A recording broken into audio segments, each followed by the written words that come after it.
భారత్ పాకిస్తాన్ దేశాలు కాల్పుల విరమణకు అంగీకరించిన నేపథ్యంలో దేశీయ స్టాక్ మార్కెట్ సూచీలు భారీ లాభాల్లోకి దూసుకెళ్లాయి.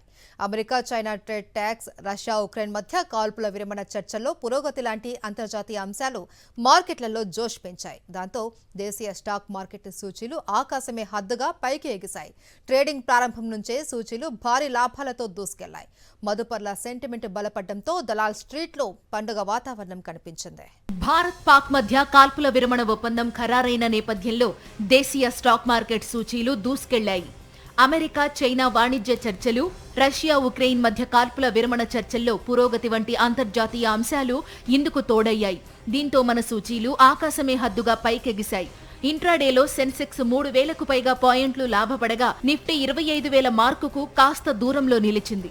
2024 డిసెంబర్ 16 తర్వాత బెంచ్ మార్కు సూచీలు ఈ స్థాయిని అందుకోవడం ఇదే తొలిసారి. మదుపర్ల సంపదగా భావించే బీఎస్ఈలో నమోదిత కంపెనీల మొత్తం విలువ దాదాపు 16 లక్షల కోట్ల మేర పెరిగి 432 లక్షల కోట్లకు చేరింది. భారత్ పాక్ మధ్య కాల్పుల విరమణ ఒప్పందం జరిగి ఇరు దేశాల మధ్య ఉద్రిక్తతలు చల్లారిన వేళ సెన్సెక్స్ ఆరంభంలోనే 80,803.80 పాయింట్ల వద్ద భారీ లాభాల్లో ప్రారంభమైంది. ఆద్యంతం అదే దూకుడు కొనసాగించింది.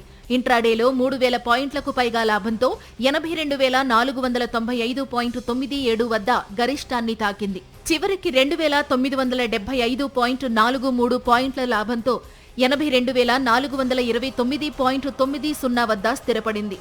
నిఫ్టీ సైతం 916.70 పాయింట్ల లాభంతో 24,924.70 వద్ద ముగిసింది.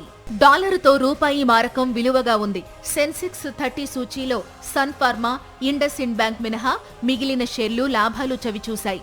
Infosys, HCL technologies, Tata steel, Eternal, tech Mahindra షేర్లు ప్రధానంగా రాణించాయి. నిఫ్టీ ఐటీ ఇండెక్స్ ఏకంగా 6.7% మేర లాభపడింది. గడిచిన 5 ఏళ్లలో ఒక్క రోజులో ఈ స్థాయిలో పెరగడం ఇదే తొలిసారి అని మార్కెట్ నిపుణులు తెలిపారు. Nifty mid cap, small cap ఇండెక్స్లు కూడా 4% మేర రాణించాయి. భౌగోళిక అనిశ్చితులు సద్దుమణిగిన నేపథ్యంలో రియల్టీ, మెటల్, ఆటో షేర్లు రాణించాయి. మన మార్కెట్లు భారీగా పెరగడంలో ఇవి దోహదపడ్డాయి. భారత్ పాక్ మధ్య ఉద్రిక్తతల వేళ కూడా విదేశీ సంస్థాగత మదుపర్ల కొనుగోళ్లు మన ఈక్విటీ మార్కెట్లో కొనసాగాయి. ఇవి పాజిటివ్ సెంటిమెంట్కు కారణమయ్యాయి.